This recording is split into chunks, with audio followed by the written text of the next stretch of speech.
itch.io has delisted several games from its website following a campaign from organizations like MasterCard and the right-wing organization Collective Shout. Between this and games being taken offline because the companies just don't like them anymore, I feel like pushing for the Stop Killing Games campaign is more essential than ever. In fact, I'm going to do it in this video and many others moving forward, because never have the arts in my lifetime been in danger as much of total eradication as they are right now. Maybe. Because apparently things might not be what they appear, but things might also be just as dangerous, potentially, as you might think. To say that the situation that's unfolding is doom and gloom might be a little too much, but that is not to say you shouldn't be worried, or that you shouldn't organize, or that you should stay complacent.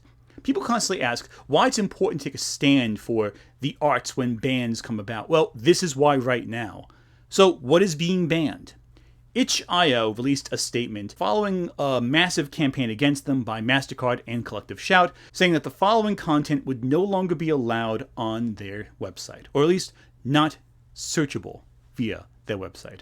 Non-consensual content, either real or implied, SA or anything that involves coercion or force, trafficking or any implications of trafficking, voyeurism or hidden cam material, or anything fetishistic involving something that can cause harm to the body if consumed or presented nearby. The controversy started in Australia, where Collective Shout is located, over the game No Mercy, which is on both Steam and itch.io. This extended to all games that included anything involving SA or anything that put children in dangerous situations or what have you. The problem was that this was a request for a total ban on all content correlating to anything remotely like what happens in the game No Mercy, without any nuance. And here's where the problems arise. The initial run of this material appeared to be mostly correlating to NSFW material, work that was already not considered safe for consumption in public, the kind of stuff you would never want on your hard drive or phone if a friend said, hey, can I borrow your phone and look through your photos for a second? Stuff that is inappropriate, stuff that is disturbing, stuff that is off-putting. But it's becoming clearer and clearer the more the situation unfolds that this references any art that interacts with things that are inappropriate, such as mouthwashing. Maybe. Because a lot of people jumped the gun when Mouthwashing, the popular horror game, was found to be delisted on itch.io, though the game was available on Steam. itch.io was the place where NSFW material could be found legally. But now all of that's missing. And then they found Mouthwashing was missing. But why was it on Steam? Something's a little fishy here, isn't it? Why was it removed so suddenly from itch.io? Well, it turns out it wasn't removed suddenly. It turns out the game was delisted from itch.io during late 2024 because the developers didn't properly format the page for search. They didn't follow the guidelines properly, and so it was never listed. Does this mean that all this commotion's a lot of hoopla that's not really relevant? That NSFW games might be in danger of being lost, but that normal games are fine?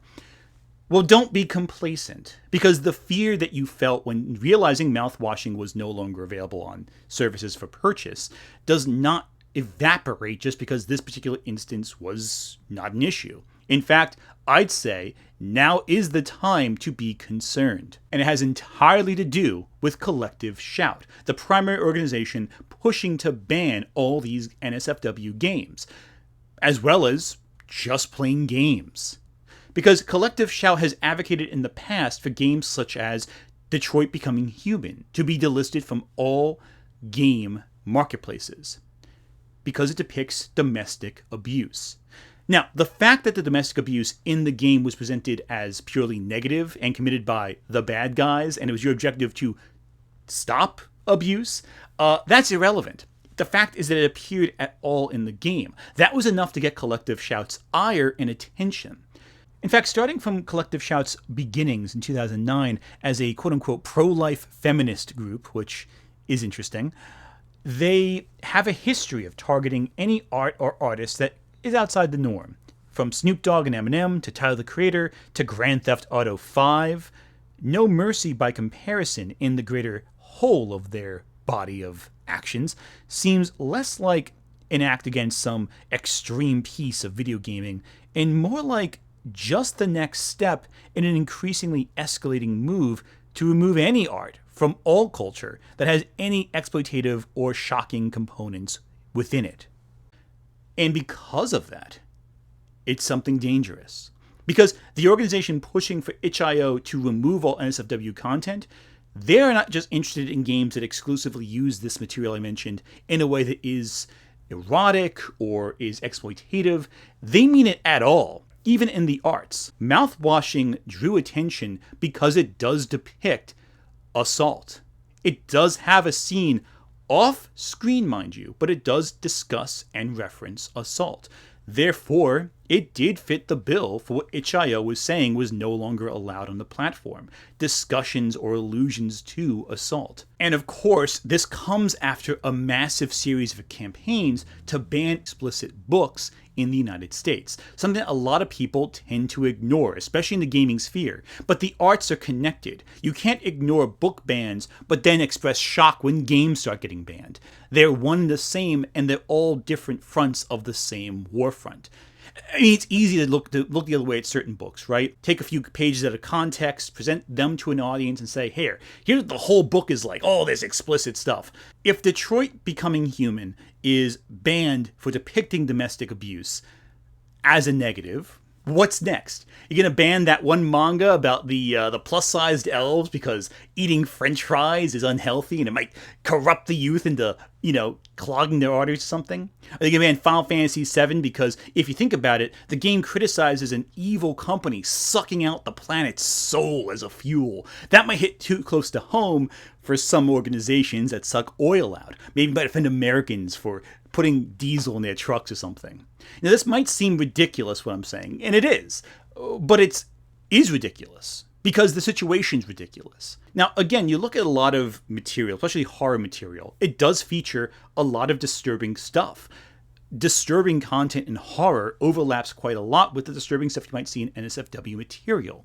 So we're going to ban all horror games, delist all of them, because they might overlap or intersect with NSFW material? Well, that was the fear with when Mouthwashing was found to be delisted.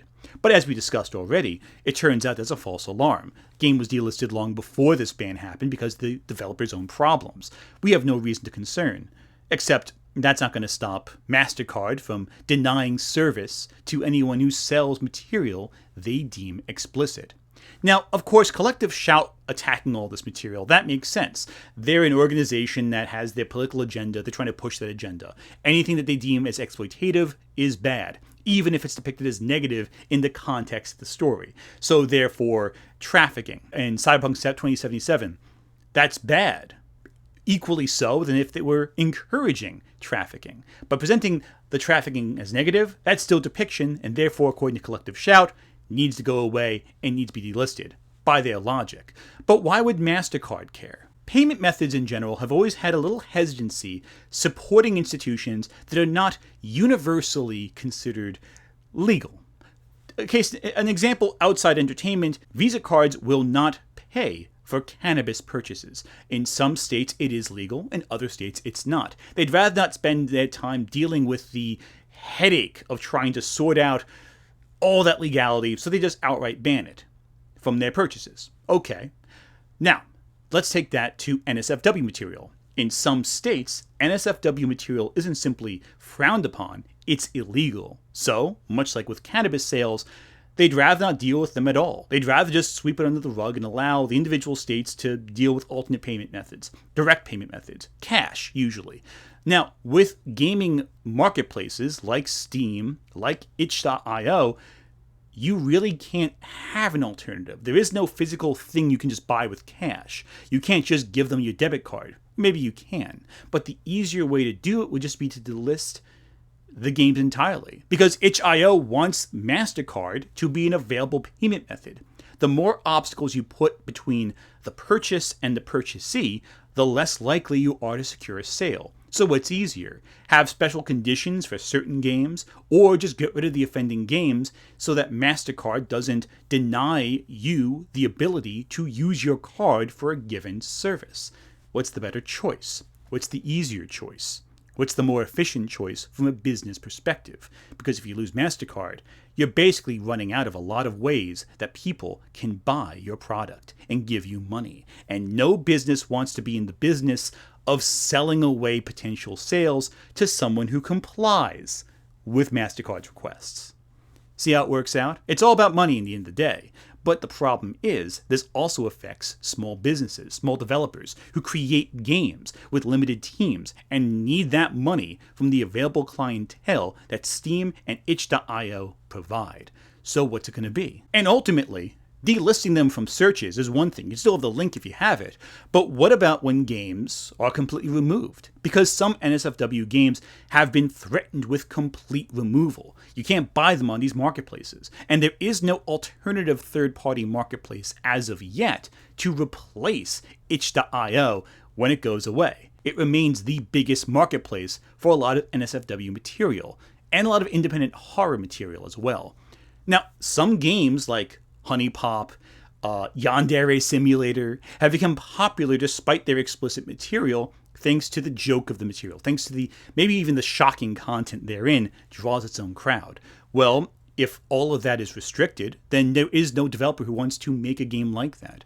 Why would you make a game that has explicit material only for it to get removed from the service quickly after? You can't make money off of that. All that work for no return, for no audience, they won't even bother making it.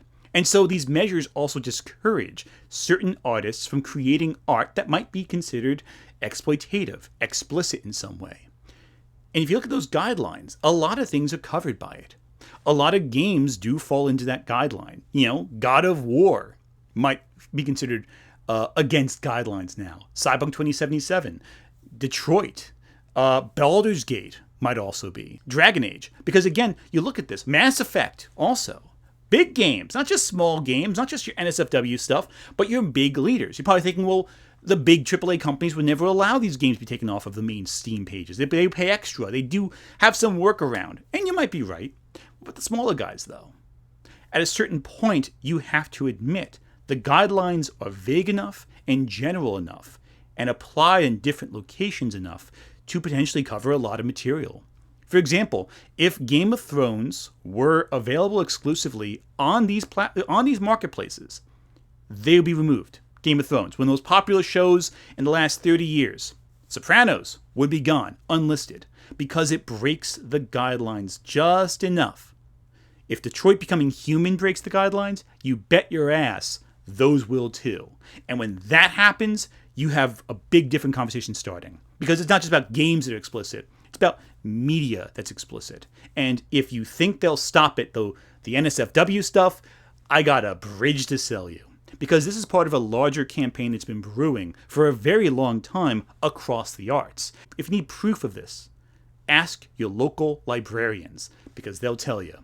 Books across the United States have been challenged, if not outright banned, in various libraries and school districts for explicit material.